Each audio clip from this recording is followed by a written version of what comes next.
This is the Precision 2. It's a new stove out 2011 by Horseflame. The stove it's a steel-bodied stove with a cast iron door, cast iron lids, and also comes with an advanced combustion technology. Now the difference we believe that we're the first to do this with Precision. We've got our primary air, which is pretty standard on most stoves, on most radiant stoves, with a flywheel at the bottom that we can open and close. At the bottom we have a lever that we can move backwards and forwards. This controls the preheated secondary and preheated tertiary air. Preheated secondary air comes up either side of the chamber and comes out through this top vent over the glass as preheated secondary air. The remainder of the air that we intake from the bottom of the stove goes into a cast iron plate at the back. The difference between cast iron and steel is that cast iron takes longer to heat up but holds heat for a much longer period of time, whereas steel, it heats up quicker but it loses the heat quicker. So with the plate being cast iron at the back of the stove, it means that we can hold heat for a much longer period of time, which means we're bringing air in at a higher temperature, especially in the slumbering modes within the stove whenever the wood's starting to die down. So what I would like to do is just light this fire. Again, similar with all stoves, we want to have a very good pre-fire. It's very important to have lots of dry kindling. We want to get the flue temperatures as high as possible, as fast as possible with the pre-fire before we start putting in larger pieces of wood.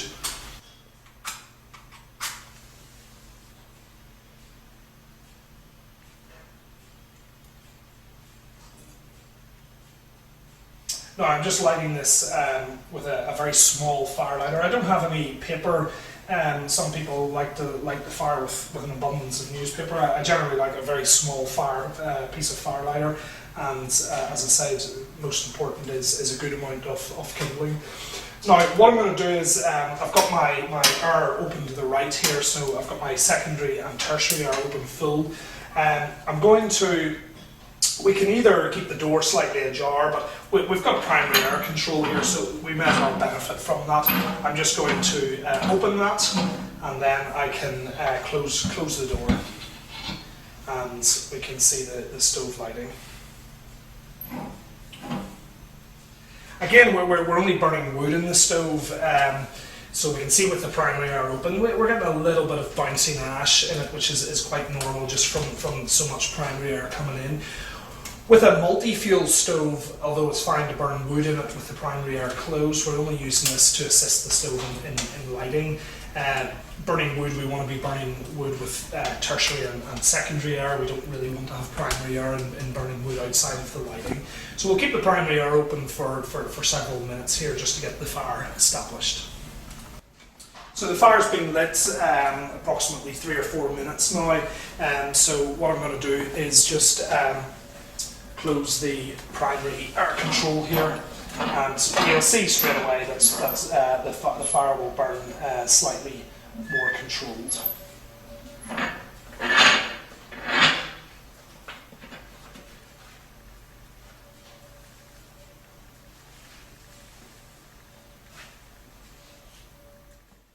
So the Precision's been burning about 10 minutes now.